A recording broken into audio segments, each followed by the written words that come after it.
Praise the Lord. கர்த்தர் நல்லவர், அவர் கிருபை என்றும் உள்ளது. இங்கே சங்கீதம் 37 அதிகாரம் 7வது வசனத்துல பாத்தீங்கன்னா, கர்த்தரை நோக்கி அமர்ந்து அவருக்கு காத்திரு, காரிய சித்தி உள்ளவன் மேலும் தீவினை செய்கிற மனுஷன் மேலும் எரிச்சல் ஆகாதே அப்படின்னு சொல்லி போட்டுருது. எரிச்சல் ஆகாதே அப்படின்னா சிலர்லாம் அப்படி வெறுப்பேற்றுறதுக்குன்னே சில ஒரு கூட்டம் அலையுதுங்க தான், இல்லைன்னு சொல்ல வரல.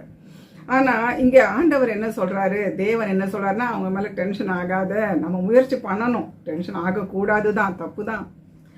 ஆனாலும் கர்த்தர் தான் அதுக்குண்டான நீடிய பொறுமை, நீடிய சாந்த குணத்தை நம்மளுக்கு கொடுத்து வழி நடத்தணும்.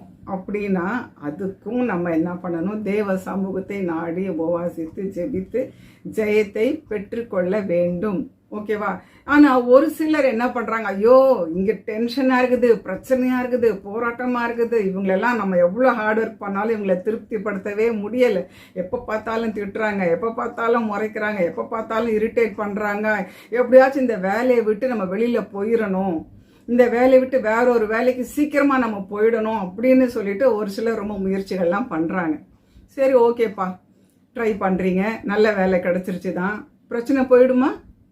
புது வில்லன்கள், புது வில்லிகள், புது பிரச்சனைகள், புதுசா எல்லாம் புதுசா முளைக்கும், முடிவுக்கு வராது. இதெல்லாம் தொடர்கதை, லைஃப் லாங் ட்ரீட்மெண்ட் இது.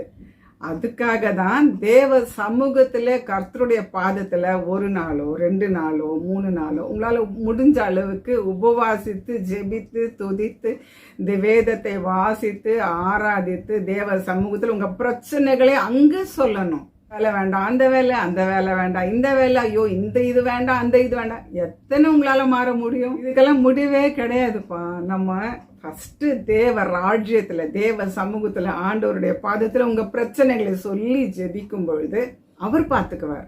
கர்த்தர் மேல் உன் பாரத்தை வைத்து விடு, அவர் உன்னை ஆதரிப்பார், நீதிமானை ஒருபோதும் தள்ளாட விட்டார். நீங்க நீதிமான் தானே, கர்த்தருடைய ஜனம் தானே, கர்த்தருக்கு பிரியமான பிள்ளை தானே, நீங்க உண்மையா நேர்மையா கீழ்ப்படுதலோட பரிசுத்தத்தோட வாழுறீங்க தானே, அப்போ you have all the rights. நம்ம தாயின் கருவில் இருக்கும்போதே நம்மளை செலக்ட் பண்ணி தேர்ந்தெடுத்து தமக்கென்று சொந்த பிள்ளையாக நம்மளை அவர் எடுத்துக்கிட்டாரு. நம்ம அவர் கரத்துல இருக்கக்கூடிய செல்ல பிள்ளைங்க நம்ம எல்லாம். நீங்க கவலைப்படாதீங்க, டென்ஷன் ஆகாதீங்க, முறுமுறுக்காதீங்க. இந்த வேலையை விட்டு அந்த வேலை, அந்த வேலையை விட்டா இந்த வேலை, வேலை தேடி லைஃப் லாங் நம்ம நியூ ஜாயினரா நியூ கம்மரா தான் நம்ம இருக்க முடியுமே தவிர சர்வீஸ் எக்ஸ்பீரியன்ஸ் கெயின் பண்ண முடியாது. சரியா? அதனால நம்ம வேலையை மாத்தி நம்ம மனசை மாத்திக்கணும்.